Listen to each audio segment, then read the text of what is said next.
We shed light on people who are making a difference in our ummah. This is the Luminary Channel. Assalamualaikum. Very nice to meet you. Walaikum assalam. Nice to meet you as well. So I would, if you're okay with it, if you could introduce yourself and what you do, because I found just learn about what you do, and I found it very interesting. And I think young women in sports would really benefit from learning about someone like you. Our podcast is called the Luminary Channel, and essentially we like to highlight the work of Muslims across, different platforms and different spaces, doing amazing things that we need. So, go ahead. I am a professional soccer player. So I'm actually Afghan-Canadian, but I play in the Netherlands in the first division for Fortuna Sittard in the Dutch Eredivisie. And then I also played for the Afghanistan women's national team and was the captain, but then unfortunately the political landscape currently within the nation does not allow us to compete under the Afghanistan Football Federation. So what I try to do is use my platform in sport to help make it more accessible and inclusive for everyone, and help provide opportunities for underserved communities, and really make sure that it is a space that everyone can take pride in being a part of. That's amazing. So what made you take on the social justice aspect of sports? So from a young age, again, just being Muslim and the fact that we are so embedded within our faith, it's so embedded to give back and to serve humanity in a meaningful way. It was important for me to give back to both the Afghan community and the Canadian community. Afghan community because I'm originally from there, and then the Canadian community for coming in as an immigrant when I was 2 years old and having access to so many resources and supports that I knew other young girls didn't have.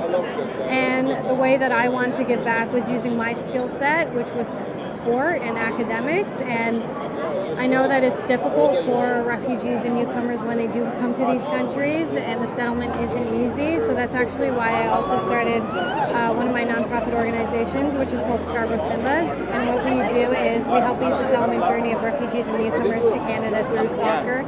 And it's a completely free program, and that's our way of giving back, again, based on the teachings of Islam. Okay, that's amazing. So I find it very interesting that there are so many opportunities for Muslim women to make their way in industries that were not there before. Yeah. You're essentially a pioneer in whatever you're doing because you made a role for yourself and championed an issue that might not have gotten as much attention. How would you recommend younger women, Muslim women specifically, who are in sports, who are experiencing those challenges, how would you tell them to navigate in those spaces? So what I would say is life is definitely a journey, and there's no linear path to success. So just to give you some context, I graduated my BSc Kinesiology from York. Afterwards, I went into Teachers College. I was a varsity student athlete at York University at the time, playing on the women's soccer team. And during my time throughout my undergrad and post-grad, I wanted to play professionally as well, but I was really split between my academics and athletics and really took pride in both. And so I thought that my way of giving back to the community was either through teaching and coaching at the time and doing other great work. But I was actually 3 weeks into my teaching contract when, long story short, ended up helping the Afghanistan youth national team evacuate to Portugal. Wow. And I was supposed to be in Portugal for 3 days only. As I was there, I kept extending my stay because the donors and government officials asked me to help stabilize the situation, considering there was no Afghan or really established Muslim diaspora there. And I ended up living there for quite some time to help build a settlement plan. But while I was there, I recognized how impactful and inspiring I was to young Muslim girls and to the Afghan community, because there was no Afghan professional soccer player that played for our national team that played professionally as well. I knew I was capable of it, so I kind of took the risk, and since then I've been enjoying it. But what I would say for other Muslims and Afghan women, or any young Muslim in general, is that, sorry, I'm kind of getting sidetracked. I know, me too. Yeah, that's okay. my piece of advice for any young Muslim girl in sport would be never compromise or jeopardize your faith while doing so, and be proud of who you are as a Muslim. And I think that's really what's going to propel you forward at the end of the day. Just noticing that sport is definitely a challenging space, but you are equally as capable as anybody else, and you have to take that first leap, and inshallah when you do, you can inspire other young ladies to be a part of that. Absolutely. Yeah. So overall, have you found that when you're speaking about these issues, you're talking about, independence through many lenses, when you apply it to things like the situation in Gaza, how are you able to amplify your voice in that sense? Yeah, for sure. I mean, I think I'm definitely in a privileged position just to be able to be, in a nation where I have so many freedoms and liberties, and I can exist and be my authentic self. And unfortunately, what we're witnessing in Gaza is it's a genocide, to be very blunt. Palestinian people definitely don't deserve this, but I think it's our responsibility to amplify what is happening through social media, through advocacy, through activism as well, because it's nice to stand up, but also we have to take action. So whether that be, boycotting certain brands, or donating funds, or just supporting someone and empathizing and kind of walking through that situation with people from the community that we know, I think is really essential. And all I can say is that as Muslims, the pain of one nation or the pain of one community within our Muslim Ummah is the pain of us all. Absolutely. We have to recognize that, and inshallah be the leaders that we want to see, because we can't expect our politicians to bring about change. There's a quote actually that I love from John F. Kennedy, and he's like, ask not what your country can do for you, ask what you can do for your country. Yeah. And I think that's so important, because if we just rely on our nations, our governments, our politicians, odds are things aren't going to go the way that we anticipate. So I think it's our duty and responsibility to really push for that and propel for justice. Absolutely. No, that's actually a great point. And now talking about boycotts, sports is all about sponsorships. Exactly. Is that I just connected those things together right now. Do you think that's a challenge for Muslim athletes, where they have to speak up for what they believe in, but at the same time are having to survive under, that world of sponsorship? It's definitely really challenging, I must say. Being an athlete, obviously you have sponsorship deals. Even your club or the team you play for has other, partnerships that they don't want to lose based off of what you say and what you preach. I personally, I'll be honest, when the situation was happening, I was always sharing and I was always posting on my story, but I was like, you know what, I have to make this very clear and apparent. So I put it on my feed as well to make sure that my stance is very visible and known. And at the time I was actually negotiating with certain organizations and brands, and I never heard from them ever since, or I've gotten not so great responses, and I don't think they'd never mentioned because it was due to my post.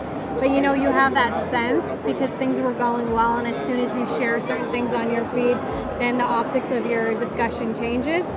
But for me, while I was going through that, I knew that me speaking up was far more important for the Muslim community, although I'm just one individual, rather than getting partnerships and being part of affiliated with organizations that I don't know that have the same stance as I do, and aren't fighting for, like, if we're going to fight for an end to human rights violations, that should be across the board, and Palestinians and Muslim people are no less and shouldn't be treated less. So absolutely. Yeah. So I actually appreciate what you're saying. In our discussions, in our short discussion, we've discovered that you actually are involved in many different organizations, and from what I've observed about independent voices is that if we diversify how we speak and what organizations we work for or how we work for ourselves, we are able to have that confidence in speaking,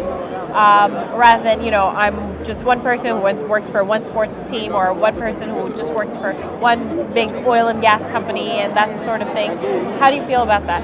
Well, I think, when we go back to that one person or one individual, 8 million people, like 8 billion people rather, say, I'm one individual, what can I do? But imagine each person took action and was part of that solution and did not perpetuate, the negative things that are going on within the world, because we know that inaction is actually standing beside the oppressor. And regardless of who you are, what platform you have, I think we all have an obligation to speak up and speak for the truth. And we can no longer see our Muslim brothers and sisters suffering and turn a blind eye. Yes. So I hope that all of us, regardless of who we are, what platforms we have, inshallah, engage in conversations like this, and we stand firm in our iman and our deen, and inshallah, the Muslim community is liberated and empowered to take on these difficult conversations. Absolutely. So I will ask you this one thing, especially because I think Afghani women get the brunt of the blame internationally for being, the oppressed ones that have the Taliban ruling over them and stuff. And every Afghani that I've ever met has been anything but. Yeah. Is there anything you would say to people who paint Afghani women with one brush? Because Piers Morgan just did that. He painted Muslim women as, oh, you want to be oppressed. Yeah, you gotta love Piers Morgan's Yeah. debates. But I would definitely say, Afghan women themselves are very diverse, but we are definitely very resilient women. Afghan women are very capable, they're very educated, they just need opportunity, and they will excel in every aspect of life. There's no doubt about that. But to be very clear, since the Taliban takeover, of course, there has been a lot of bans and violations. Absolutely. Within Afghanistan, human rights violations. There's no doubt. Females can't work. Most of them are not being educated. But I want to stress the fact that prior to the Taliban taking over as well, Afghanistan was not a perfect nation. We have fantastic people, but it had its own challenges with the U.S.-backed government. Right. So it was never perfect then, and it's definitely not perfect now. But what I can say is that, inshallah, I am very optimistic for our country. Yes. We are going through a very difficult time, but the fact that we are going through these challenges as a nation now and don't have as much external influence, I think that's important, because I truly believe that the only way we're going to build our nation is through Afghans coming together, the Muslim community coming together and actually rebuilding it. And it's not that I agree with what's happening in Afghanistan right now. Afghan women are definitely going through a lot of difficulties, Absolutely. and men as well. The whole population really is struggling with the economy and so many other humanitarian issues. But I think that we are the ones that are going to actually make change within our nation, and I think we need to own our narrative and we need to be a part of that, rather than having so many external influences come and build the nation that they would like to create for the Western world. Yeah. Absolutely. I really appreciate that. I hope by no means I did not paint that the struggle of the Afghani women is minimized in any way, nor is it monolithic. No, for sure. Right? It's that rush that I get worried about, that it takes away autonomy and independence just with words, which is very problematic. So that dehumanization process for Muslim women is a real thing.